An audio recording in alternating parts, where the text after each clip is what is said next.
Magandang hapon nga po pala sa inyong lahat. So, ako'y nagbabalik ulit para mag-share ulit sa inyo ng mga kaalaman. So, ang ating topic naman ngayon ay paano kumuha ng marriage license. So, sa mga gustong magpakasal dyan, paano ba kumuha ng marriage license? So, ang marriage license ay kaiba sa marriage certificate. So, sa mga nalilito dyan, ang marriage license ay part ng requirement sa pagkuha ng marriage certificate natin. Okay? So, first, aalamin natin yung requirements. Second, step-by-step process. And then third is yung deadline of submission. So, umpisahan na natin. So, sa una, sa requirements natin, ang kailangan natin, birth certificate, original, Senomar, original. So, sa mga nagtatanong, pwede po bang yung certified true copy na birth certificate or yung Senomar natin na certified true copy kasi may mga ilan sa atin na alam naman natin na may kamahalan ng pagkuha ng birth certificate at ng Senomar. So, kung kukuha pa tayo nito, masyadong magastos sa part natin. Ngayon, kung may mga copy naman tayo ng birth certificate natin, pwede natin siyang ipa-certified true copy sa ating local civil registry kung saan din tayo nagpapasa ng mga requirements.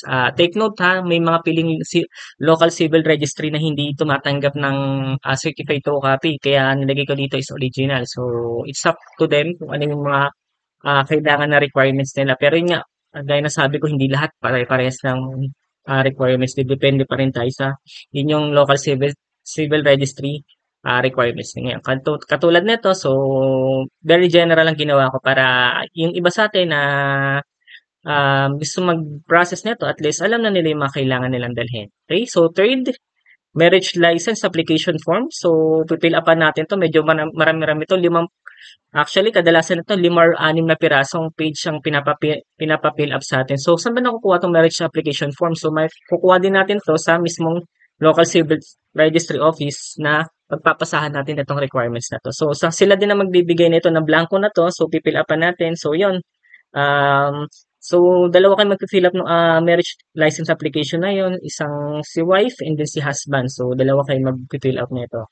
Okay, so pagka meron na kayong application form and na fill upan nyo na, kailangan meron din tayong pre-marriage seminar certificate. So, saan ba nakukuha itong pre-marriage seminar certificate? So, kailangan natin magpa-schedule sa ating mga local civil registry office pa din. So, sila pa rin nakakaalam kung kailan yung schedule na availability ng pag-attend ng seminar na to. So, once na matapos tayo sa seminar, i-issue tayo ng certificate. Ano ba yung mga naka-indicate dito sa marriage seminar na to? Naka-indicate dito, paano ba yung tamang pag-aasawa, pag-aalaga ng anak. So, napakalaking bagay sa part natin. So, they required na to ng ating batas na kung saan required tayong umattend ng seminar nila.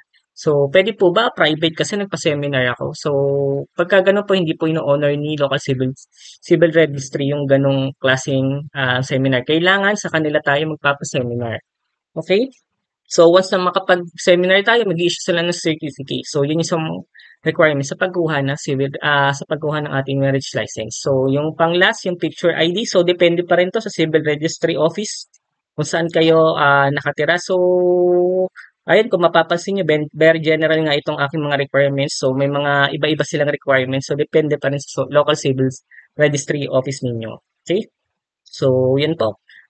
Kung meron tayong requirements nito, proceed na tayo sa step-by-step process. So, ang una natin gagawin, pupunta tayo sa Civil Registry Office kung saan kayo nakatira. Okay? So, doon natin ipaprocess yan. Let's say, nasa Manila ako nakatira. So, sa mismong local Civil Registry Office ako ng Manila pupunta.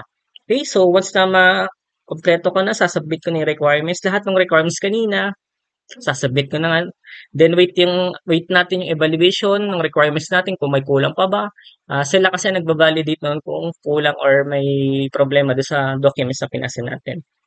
So once na okay na sa kanila, kailangan natin magbayad ng fee. So yung fee, depende pa rin tayo sa LCR office, depende sa kanila kung magkano ipapabayan nila.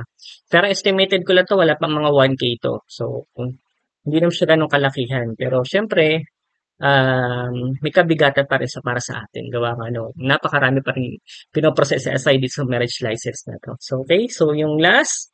So, once na okay na, nakapagbayad na tayo, wait na lang natin yung release ng ating marriage license. So, i-release to sa atin, hard copy.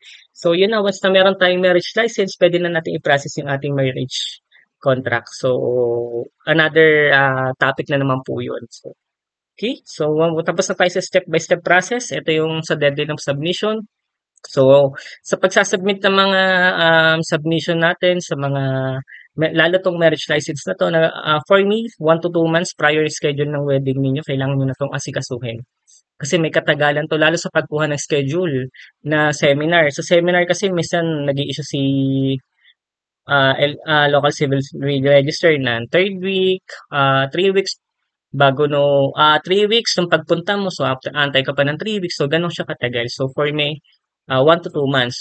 Pero depende pa rin yan, lalo kung yung kasal mo is bongga po, talagang aabutin ka. Marami kang inaasikaso, hindi mo to basta-basta naasikaso. Iba dyan, 3 to 4 months pa lang, pinaprocess na nito. Okay? So, take note na kapag nakakuha tayo ng marriage license, ang validity lang nito na is 6 months. So, kapag ka magpas tayo ng 6 months, automatic, uulit-ulit tayo sa simula, kukuha tayo ng panibago.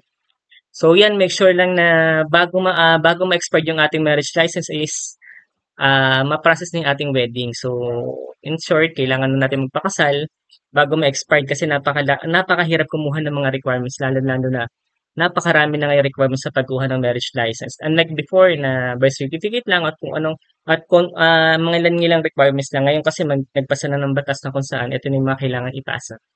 Okay? So, kung may mga karagdagan pa po kayong katanungan, comment lang po kayo. Pasensya sa mga hindi ko nare-reply sa comments, so medyo na busy lang po. Okay? So, yun lamang po. Sana nakatulong tong topic natin ngayon. Mabuhay sa mga bagong kasal. Thank you!